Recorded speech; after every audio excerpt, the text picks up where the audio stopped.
I'd like to give a little insight on how to create a bass line, both in rock and in jazz. Let's look at creating a rock bass line first, especially if you just want to groove and have something that really sounds good.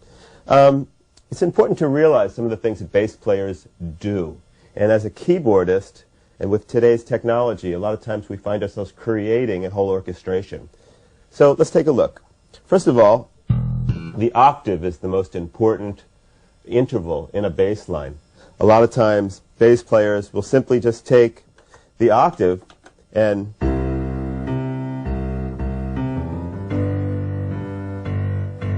very much focus on the rhythm between the top octave and the bottom octave. The second most important thing, I would say, is the fifth. So if you're playing an E, let's say, you could play root, fifth, octave. So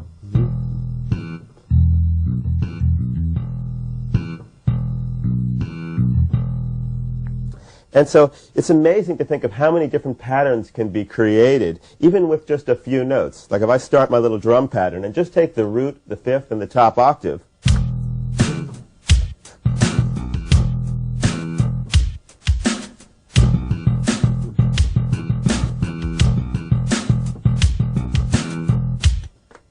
and you can keep on inventing. Just because you're only using like 2 notes in this case doesn't mean you can't be very creative and even imply different styles.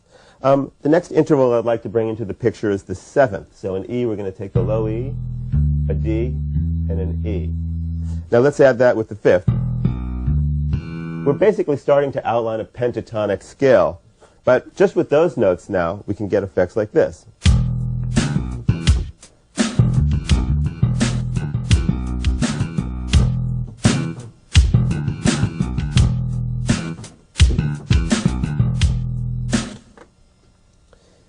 It would be great to get a rhythm going, now that we've already discussed rhythm, and actually try your hand at looping a bass line, creating something that would go for like 2 measures, and then without stopping the count, to go on and create a different pattern. Something like this. So you would, and again, now do something else.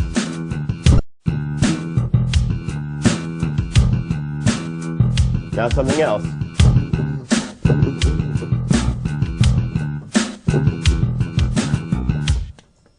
This kind of practice would be very helpful and also help with your improvisational skills. Let's look at what I consider to be like the next most important interval in creating a bass line, which is the 4th. So in E, you would play an A.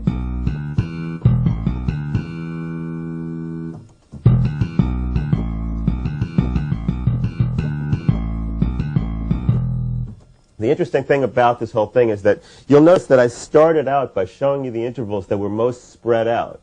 On any instrument that's playing in a low register, you'll want to have the intervals spread out. It's kind of like if you take a piano sound and you would play a chord like down here. I mean, certainly it's been done in some Beethoven stuff where he just plays a very thick chord. But in most music, most popular music especially, what happens is that the low register will be actually spread, whether it's a piano sound where I'd be playing like root, 5th, and then the 10th, or a bass sound where as I said, the octave would be the most important thing.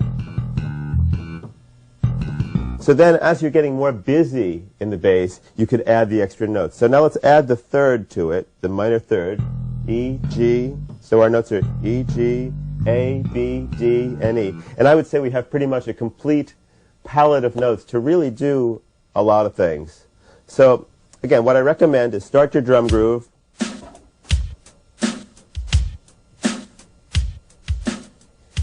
and take a tempo that you can continue making up a bass line, and just get something for 2 measures, and then without stopping, change it to the next idea that you have.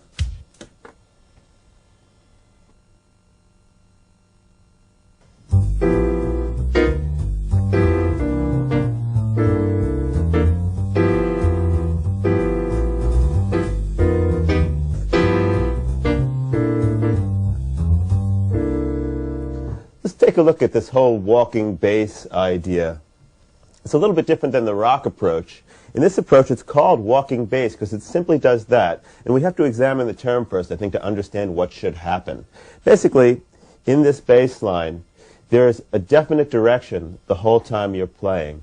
And the walking idea is usually constructed by playing almost in a scalular fashion, like.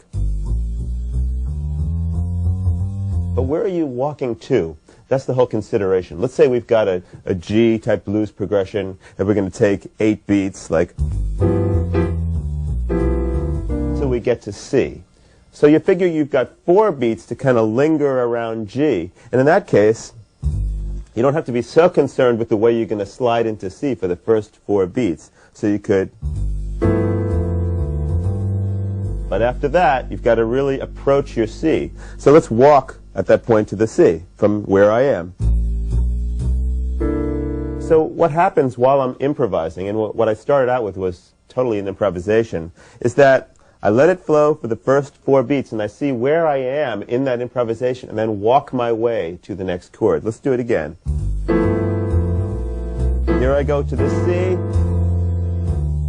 So somehow I have to figure, how am I going to get there? So if I'm up here, and I've got 4 more beats, I could go 1, 2, 3, 4, and land, or 1, 2, 3, 4.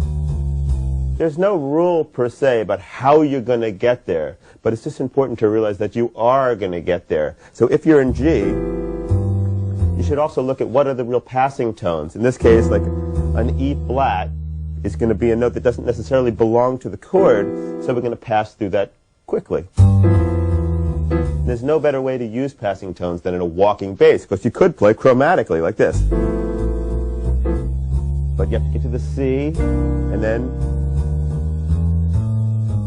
and here I am with it to go, so I'll jump down to the G. So as long as you keep in your mind where you're going, and you just keep walking in the right direction, you can create this kind of bass.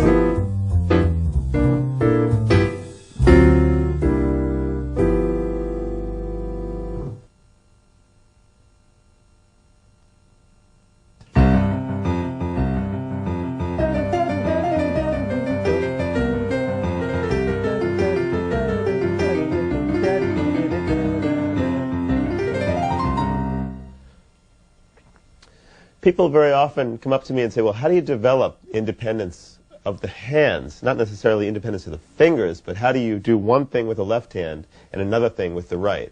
Well, this is something that's very important as a keyboard player, so you can do things like play a bass part and play a separate melody harmony section with the right hand.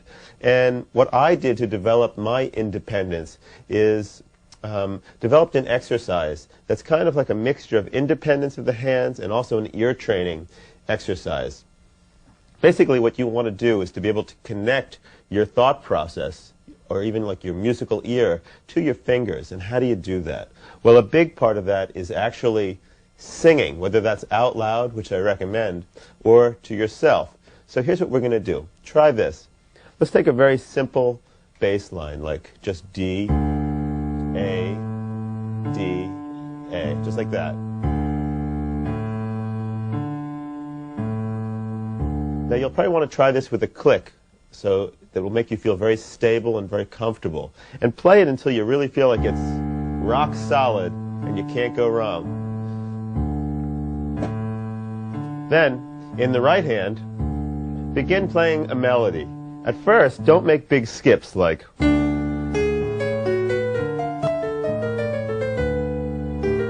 Because probably what will happen is you'll disconnect your ear mind to your hand. But if you play scalular, like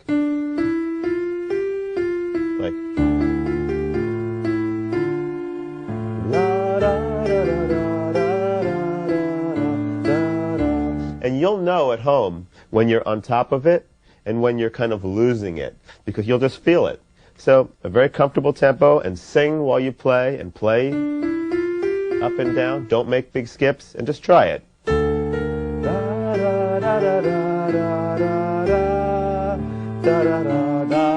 might say, oh, that doesn't sound right. And you're also your own judge. What sounds good, what doesn't? Maybe you're into some Arabian scales or something, and you want to go.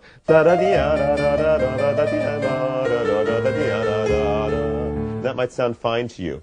So be your own judge and go slow. Also, it would be good to practice this with a drum beat, like I have one right here ready to go. So it'll keep you really steady.